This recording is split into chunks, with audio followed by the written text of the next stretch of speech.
So put my glasses on. So actually, I want to share a little story with you first. This was like a little revelation that came to me this week. I was talking to somebody, and we were talking about hearing aids.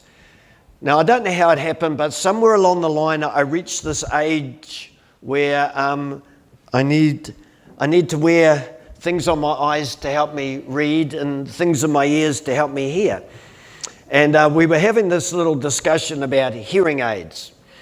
And what I've found is when there's a lot of background noise, I find it hard to hear the person that I'm talking to.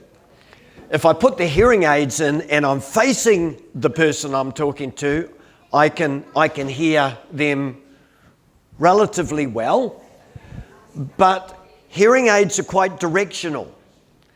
And so if somebody's there and talking to me, and this happens a little bit at home, but I'm facing this way, I miss that conversation.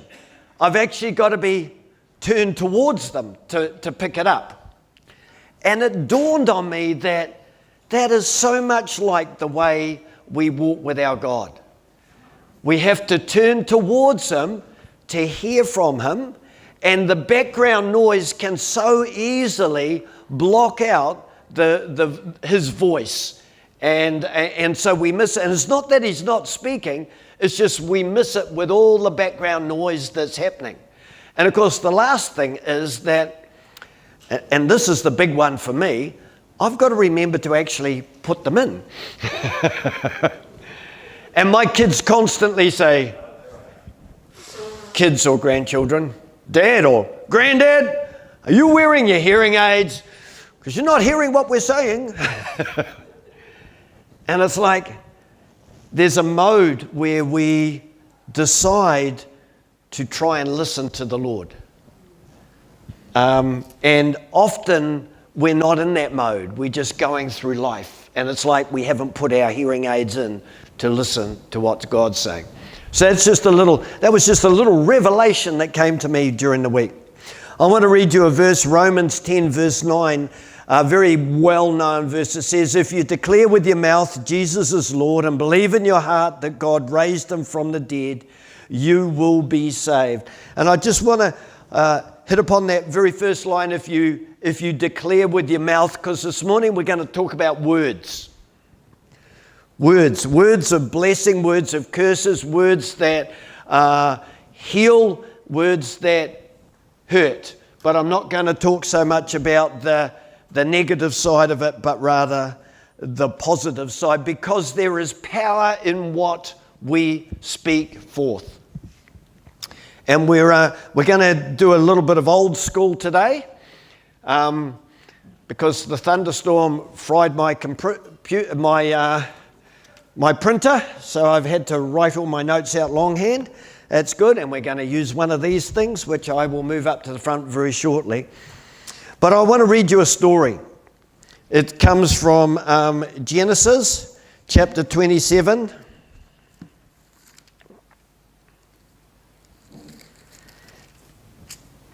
And it's the story of Jacob getting or stealing the blessing that Isaac was going to give to Esau. It says this, and I'm not going to give the whole backstory to it. I'm just going to read the story because I want to move on fairly quickly. When Isaac was old and his eyes were so weak that he could no longer see, he called for Esau, his elder son, and he said to him, "My son." "Here am I," he answered. Isaac said, "I am now an old man and don't know the day of my death. Now then, get your weapons, your quiver and bow, and go out into the open country to hunt some wild game for me. Prepare me the kind of tasty food I like, and bring it to me to eat, that I may give you my blessing before I die." Now Rebekah was the mother of Jacob, was listening as Isaac spoke to his son, well, mother of both of them. When Esau left for the open country to hunt game and bring it back, Rebekah said to her son Jacob, Look, I overheard your father say to your brother Esau, bring me some game and prepare me some tasty food. Now, my son, listen carefully and do what I tell you. Go to the flock and bring me 2 choice young goats, and I will prepare some tasty food for your father. And I'm going to scoot down a little bit. So he went and he got them and he brought them to his mother, and she prepared some tasty food just the way his father liked it. Then Rebekah took the best clothes of Esau, her elder son, which he had in the house, and she put them on her younger son, Jacob. She also covered his hands and the smooth part of his neck with goat skins. Then she handed her son Jacob the tasty food and the bread she had made. And he went to his father and he said, "My father." "Yes, my son. Who is it?" "I am Esau, your firstborn. I have done as you told me. Please sit up and eat some of my game so you may give me your blessing." And Isaac said, "How did you find it so quickly?" "Oh, the Lord gave me success." Then Isaac said to Jacob, "Come near so I can touch you, my son, to know whether you really are my son Esau or no." And a little bit of background to that. Esau was a very hairy man and Jacob wasn't, so hence he wanted to touch him. Jacob went close to his father Isaac, who touched him and said, "The voice is the voice of Jacob, but the hands are the hands of Esau." He did not recognize him, for his hands were hairy like those of his brother Isaac. So he blessed him. "Are you really my son Esau?" he asked. "I am," he replied. Then he said, "My son, bring me some of your game to eat, so I may give you my blessing." And Jacob brought it to him, and he ate. And he brought some wine, and he drank. Then he said, "Come near and kiss me." So he went and kissed him. And when Isaac caught the smell of his clothes, he blessed him, and he said, "Ah, the smell of my son." All right. "The smell of my son is like the smell of a field that the Lord has blessed. May God give you of heaven's dew and of earth's richness, an abundance of grain and new wine. May nations serve you and peoples bow down to you. Be Lord over your brothers. And may the sons of your mother bow down to you. May those who curse you be cursed, and those who bless you be blessed." After Isaac finished blessing him and Jacob had scarcely left his father's presence, what should happen? Esau arrives. And his father said, "Who are you?" He says, "I'm your son Esau, your firstborn." And Isaac trembled violently and he said, "Who was it then that hunted game and brought it to me? I ate it just before you came, and I blessed them, and indeed they will be blessed." When Esau heard his father's word, he burst out with a loud and bitter cry, and he said, bless me too, my father." Isn't it right that he's named Jacob the usurper? Then Esau said, "Haven't you reserved any blessing for me?" Isaac answered Esau, "I have made him lord over you, and have made all his relatives his servants, and I have sustained him with grain and new wine. So what can I possibly do for you, my son?" Esau said, "Do you only have one blessing, my father? Bless me too." And he wept aloud, and his father Isaac said to him, "Your dwelling will be away from the earth's richness, away from the dew of heaven above. You will live by the sword, and you will serve your brother. But when you grow restless, you will throw his yoke from off your neck." And I'm going to stop there. It's always intrigued me, this story. It's like, why couldn't he have 2 blessings? I don't actually know the answer to that. But I want you to get hold of the fact that Esau and Jacob and Isaac, all 3 of them, knew that there was incredible power in the blessing that Isaac was going to give. They They all were so aware of it. Esau was so unhappy when he missed out on it. Jacob's mum was so keen that Jacob inherit that blessing. So they were all aware that it wasn't just words. There was something in those words that was going to produce an inheritance. So words can be more than just words. Words can shape things. Words can shape the way we think about ourselves, both negative and positive. God's words, when they come into our life, change our perception, or can do, of ourselves.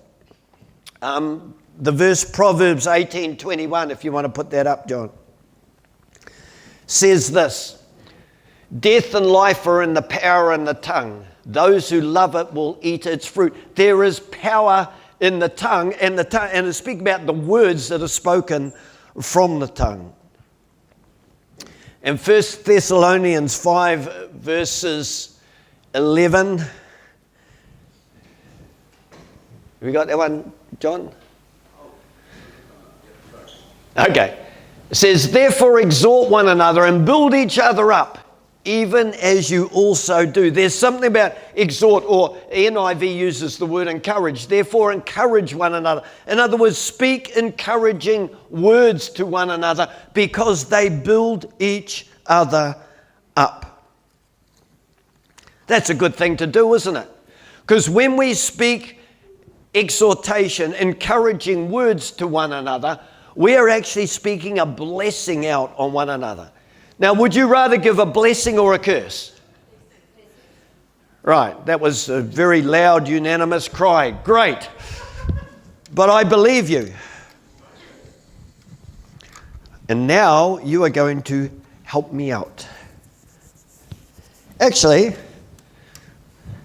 has somebody got neat writing? Like when I write it, it'll look like I'm writing in tongues. Sorry, what? Would you like to write some words up for me? Thank you. Okay. Thank you for, I'm not sure if I should say volunteering or being volunteered. So what's going to happen, these people, now, I'm going to tell you what you're going to do. I want you to think about what sort of words. Now, I want them single words. It's very easy to turn it into a great big long sentence. We haven't got room to write. But if somebody was going to say a word over you, what sort of words would you like to hear? And we're going to fill this up, sorry, you're going to do a lot of writing, with positive, encouraging words. So it might be that, you know, somebody, you're sitting right in front of me, so I'm just going to pick on you. He might just be really hankering for somebody to say, look, you are really handsome, you know.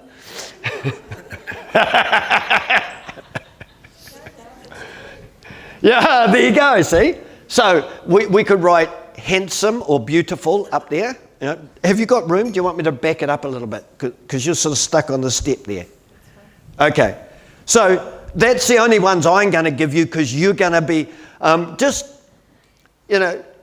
call your word out loud. And I mean, that's a physical attribute, but hey, most of the words we want to hear are not so much about our physical being. They're about our, our personality, our character, our whatever. Encouraging.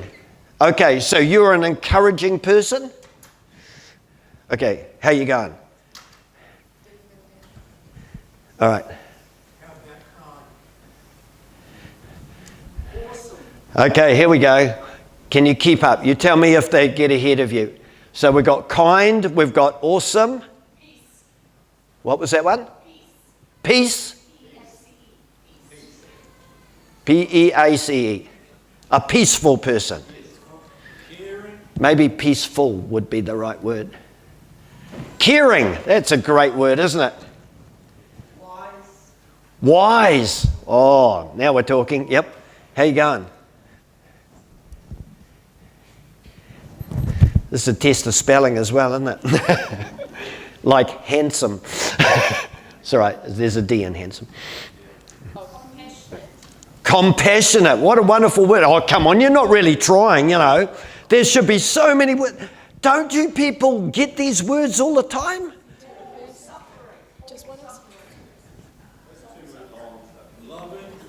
Okay, hang on a minute. Loving? Just leave it. It's all right. People know what you mean.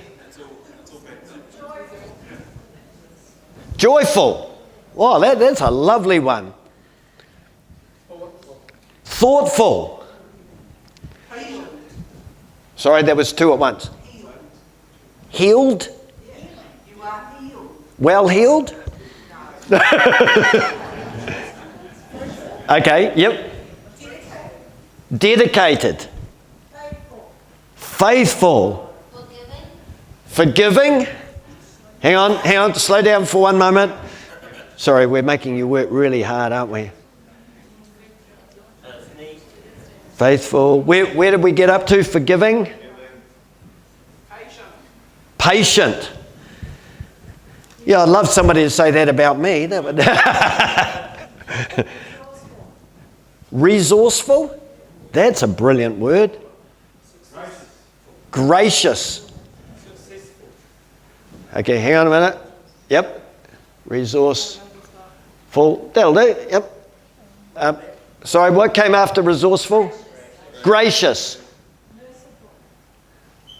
Merciful. Yeah. Merciful. Passionate. Okay. Which one are you up to now? Merciful.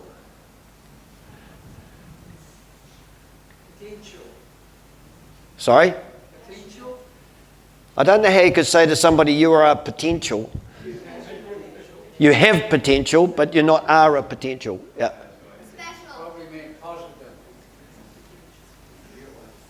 Compassion. Yep. Sorry, there was another one I heard. Special? Special, that's a great one. Lovely. Somebody said lovely? Yep. Yes. I think hopefully we could all have that said to us, couldn't we? Fruitful? Skilled. That's a good one. Warm? Yep. Strong? What's that?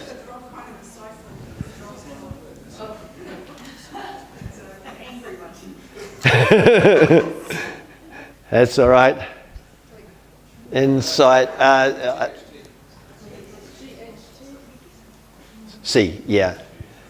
I-N-C. Oh, I don't know. You're doing better than I would have done.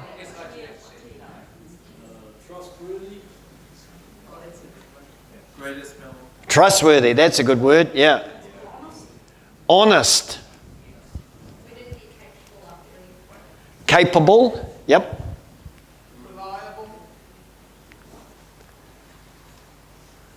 Right, reliable. Truthful, yep.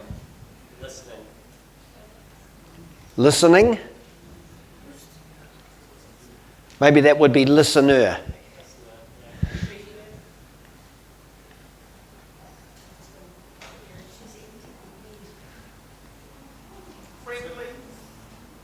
Friendly.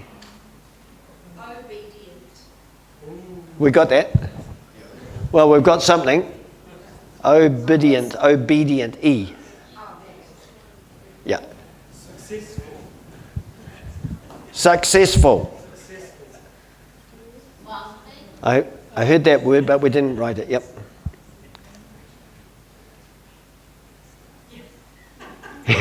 Yeah, that's all right.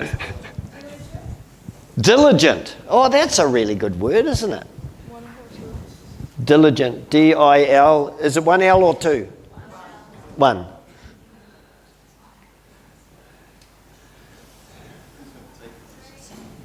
Courageous. I suppose brave would go with courageous, wouldn't it? You are stickable. Selfless. That's a very good word.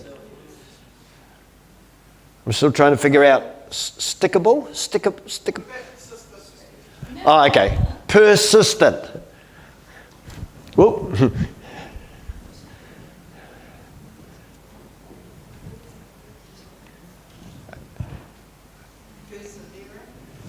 Do we have that one? Authentic. That's a good word. Yeah.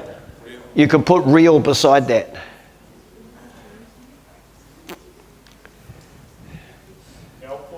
Helpful. Yep.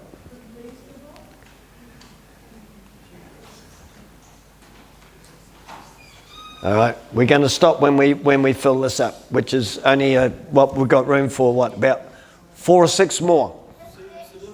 Respectful. That's a great word. Sensitive. That's a good word too. Look at all these neat words we're getting. Sensitive. Yes. Generous. Okay. Sorry? It won't fit there, will it? Yep, you can keep trying. But empathetic. There we go. Oh, no, it doesn't have a half of these words. Well, you wait and see what we're going to do with them.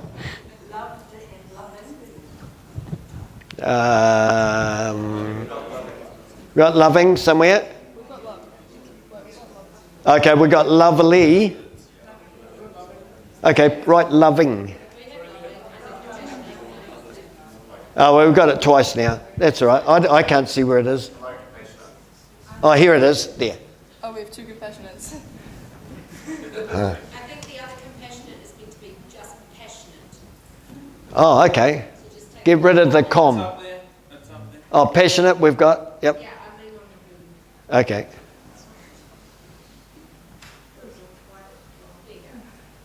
Brilliant.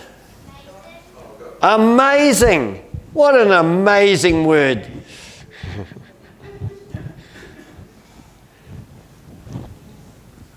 All right. Discerning. DISCER.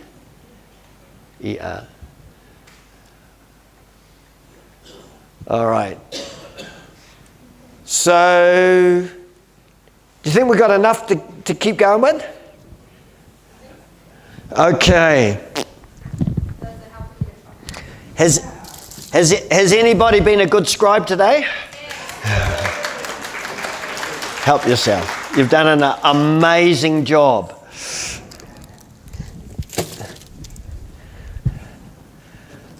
Wow. Look at all these words. These are positive, encouraging words. Now, who have you got sitting next to you? Andrew, you're going to have to move back one. Okay. Right.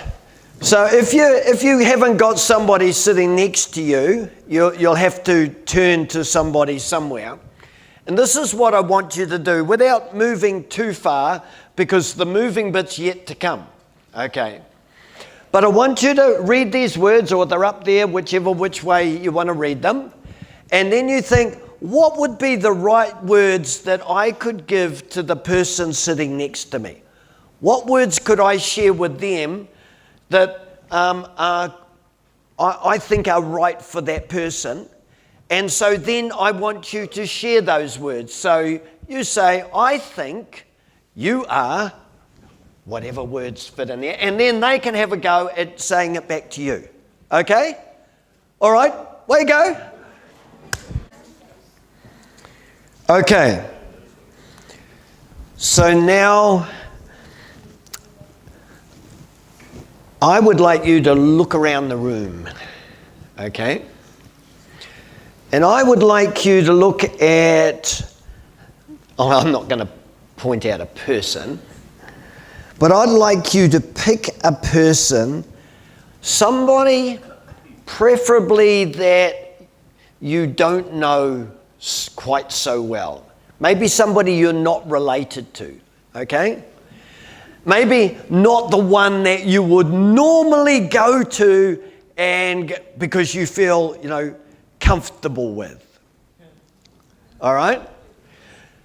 Maybe there's some that you would think, maybe I just think that person could do with a word. And then as you go to that person, I want you to think, what words could I speak to that person today? Because maybe the Lord will highlight some of these words, or maybe you'll just pick some words out that you feel would be really encouraging for that person to hear. Or maybe it's somebody you don't know, but it's just like you want to encourage them, so you're going to look for the right word that would be encouraging to that person. Now, this is going to get messy because you've got to be prepared to move around and do this, which is absolutely fine.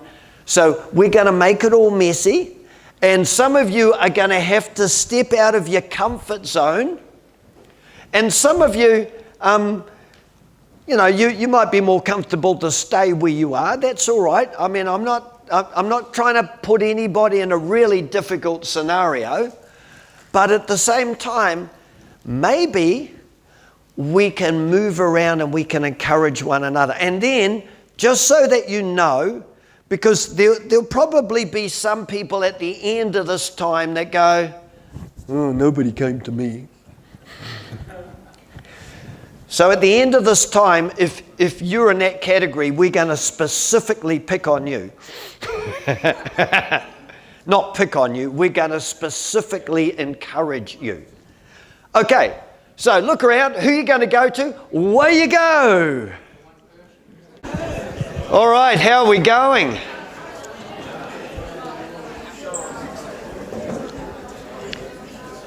How many people have we frightened away so far?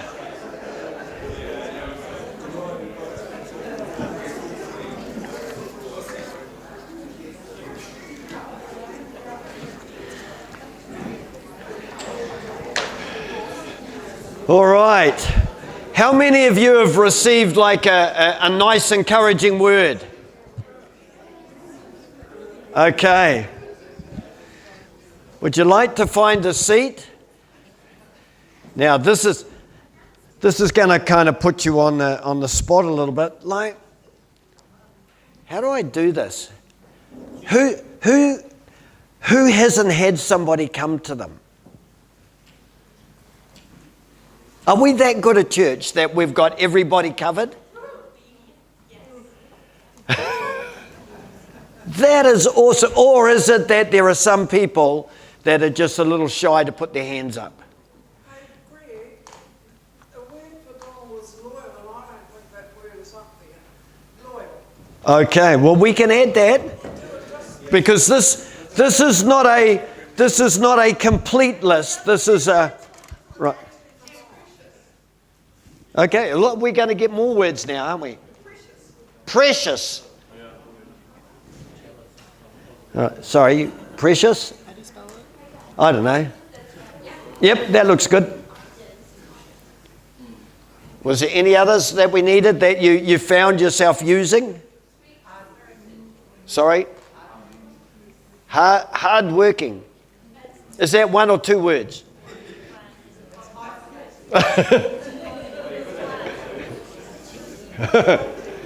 Sorry, there was one from around here. That's two words too. Okay, sweet.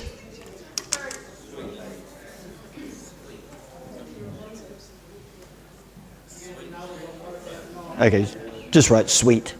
Oh, you got it. Okay, that'll do. Oh, yes. Kind. Nice. Yeah, I have got the hearing aids in, but it's still difficult. Enthusiastic. Well, that's a good word. Enthusiastic. Do you know, I think that belongs to you. Don't you reckon?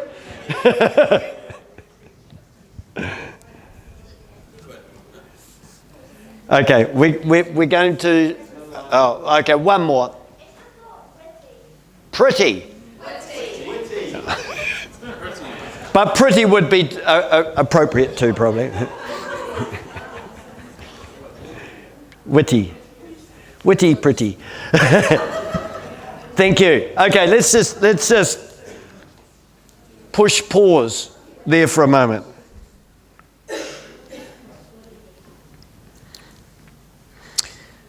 In the story that I read out about Esau and Jacob, Isaac, he actually picked the words that he spoke, and probably none of these ones written here are the words that he spoke, because we read out the ones that he spoke. But sometimes it's really good to realize that there are so many encouraging words that we can use, because our minds don't naturally tend to go that way. Now, amongst this congregation, there might be a few people that you are just a very natural encourager, and your vocabulary is filled with those. But for the bulk of us, it probably isn't, all right? And it's not that I don't want to be encouraging, it's just my mind doesn't automatically go to this great list of words. It's to do with your personality and your make, but also we can deliberately choose to use encouraging words, can't we? That's what you've done today. Well, you've done it because I told you to, but you've done it. So, first of all, before we move on, I just want to make sure that everybody's had some encouraging words spoken to them. Now, I know that...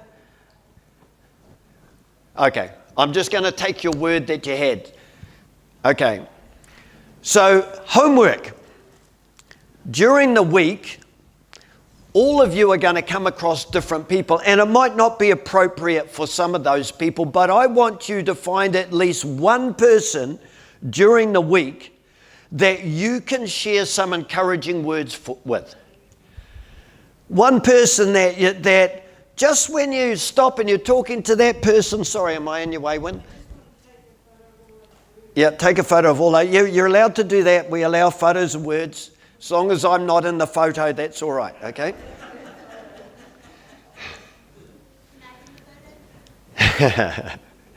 Very enthusiastic.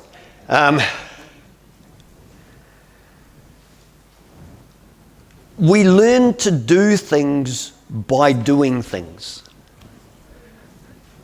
I know that sounds very profound, but it's like if we want to encourage people, then we need to find a way to use some encouraging words. And often there can be a temptation to go a little bit blasé, or to say nothing positive to the person. We just have that conversation. But I'll tell you what, it changes the way people speak to you if you can say something positive to them. Yes, sir. That's all right. Okay, so that's a little bit of homework. Today, what you have done is you have actually blessed one another. You've exercised your mind and your emotions, and you've tried to find words which are truthful. And I'm not asking you just to say something over somebody just to bolster them up, which is just a load of fantasy. I'm asking you to try and think, what would be the truthful words that I could say to this person? Because this is what happens in life. We often see ourselves, and this comes back to the word that you shared this morning with us, Wynn. We often see ourselves in the negative light. We often go, oh, no, I'm not, whatever. I wish I was more, whatever. And we don't see our positive traits. We tend to see our negative traits, and we tend to highlight on those. And it's really good to hear from somebody else speaking those positive things into our life, those things that they see or discern. And so one of the things that we get to do as Christians is we don't just speak words, but those words can carry power of the Holy Spirit with them. And so those words can be healing. Now, can we have a go at putting up Proverbs 16? Is that not the one I gave you?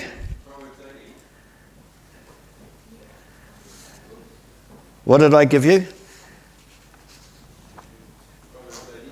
Oh, I gave you Proverbs. Oh, well, that's all right. That's a good one too. Okay, well, I'm going to read another one to you then. Oh, yeah, I see what I did. Yep.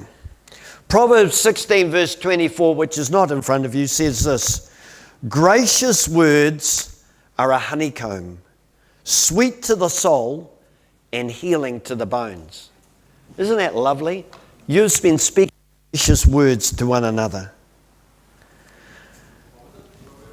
Proverbs 16, verse 24. And in John 6, verse 63, and you don't have this one, John, it says, the Spirit gives life. The flesh counts for nothing, but the words that I speak to you, and this was Jesus speaking, are full of spirit and of life. We take positive words and we speak them out to other people. And what we are doing is we're taking the life of Christ that is in us and we're speaking that life into we're releasing it into other people to encourage them. And that is a good thing to do. And now we can flick over to, I think you had James 3:9, John?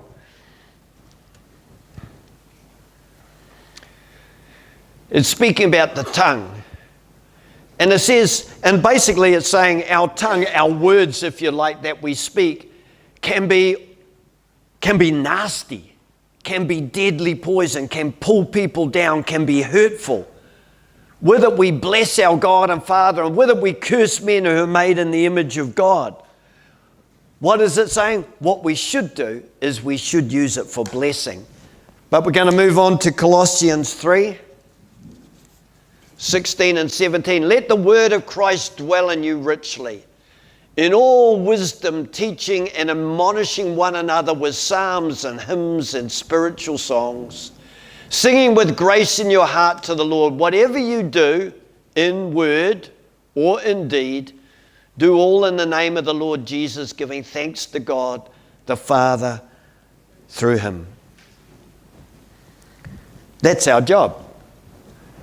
So next week, we don't need to hear about the name of the person, but wouldn't it be good if we had some testimonies and just said, wow, Greg, I put what you said into action and I found myself encouraging somebody and I know that they were blessed because I left them a blessing. Because when we start to do that, we start to find that our blessing is not just words, but there is power in those words. And when you start to have more and more words of affirmation and encouragement spoken over your life, that has the potential to change your life so that you can step into all that God's got for you. Amen. And on that note, we're going to have communion this morning. And what we're going to do with communion, seeing we've been moving around anyway, is we're going to get into groupses. That's a good word, isn't it? That's a good word. Groups of 4 or 6 or however many you want in your group. I don't mind, but not just ones, okay? And then one person from the group is going to come up and they're going to get a plate with some bread on it and they're going to pass it round that group. And we've only got 2 containers of wine cups, so somebody's going to, the first group will get them and then they can pass them on to the next group. And we'll pass those all around. And also, if you want a gluten-free crackers, when you're sitting in your group, just hold your hand up and I will bring those to you so that we don't have people that are holding the bread touching the gluten-free crackers. Does that make sense? Okay, and then in your group, we are going to simply give thanks to God that He's called us together. Give thanks because communion is reminding us, fundamentally, it's reminding us of the life and the death and the resurrection of our Lord Jesus Christ. And so we're going to give thanks to God for that, and we're going to give thanks to God for one another that's in the group. Short and simple, and then when you've done that, you're able to go and have a cup of tea or a cup of coffee, okay? But we're going to do communion first. So if you would like to rearrange yourself into groups, and I'm going to sort this bread here out. No, I'm not. I'm not going to touch the bread. Somebody else is going to do that.